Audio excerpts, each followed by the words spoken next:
आज बनवणारे शेवग्याच्या शेंगा. चला, शेवग्याच्या शेंगा स्वच्छ धुवून कट करून घेतलेल्या आहे. शेंगा चांगल्या मार्केटमध्ये ताज्या ताज्या मिळालेल्या होत्या. त्यासाठी कढईमध्ये पाणी गरम करून घेतलेलं आहे. कोमट पाणी झालेलं होतं. त्याच्यात शेवग्याच्या शेंगा, मीठ, हळद टाकलेलं आहे. मिठाच्या पाण्यामध्ये शिजवून घेतल्यामुळे शेंगांची चव अप्रतिम लागते. अजून चविष्ट शेंगा लागते. वाटण्यासाठी खोबरे, जिरे, लसूण, कोथिंबीरचे देठे सुद्धा घेतलेले आहे. देठे मी वाटणामध्ये वाटून घेतलेले आहे.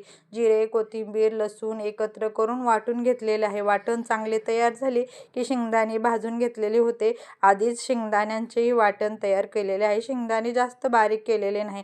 जास्त बारीक केले की कालवणाला घट्ट होते. पातळ कालवण पाहिजे. एकीकडे कढई गरम करायला ठेवलेले. कढईमध्ये थोडेसे तेल, मोहरी टाकलेले आहे. तयार केलेले वाटण टाकलेले आहे. वाटण चांगले परतून घेतलेले आहे.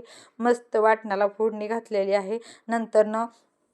फोडणी घातल्यानंतर घरचा मसाला घातलेला आहे. घरच्या मसाल्यालाही चांगले परतलेले आहे. मस्त भाजीला फोडणी बसलेली आहे.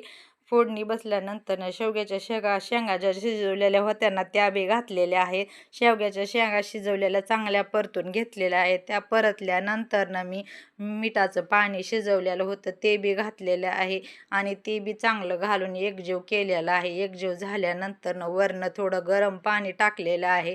एकत्र केलेलं आहे. मस्तपैकी अशी फोडणी बसलेली आहे. पातळ रस्सा पाहिजे म्हणून जरा अजून पाणी घालून चांगलं पातळ रस्सा केलेला आहे. चवीनुसार मीठ टाकलेलं आहे आणि शेंगदाण्याचा कूट जो करून ठेवलेला होता तो बी टाकलेला आहे. इथं आळण बी घालू शकतो थोडंसं, पण मी आळण घातलं नाही. मला लई कालवण करायचं नव्हतं, थोडंच करायचं होतं. एकीकडे चपात्या चाललेल्या होत्या. चांगल्या चपात्या लाटून घेतल्या. चपात्या चांगल्या गरम गरम गरम मऊ लुसलुशीत होत्या.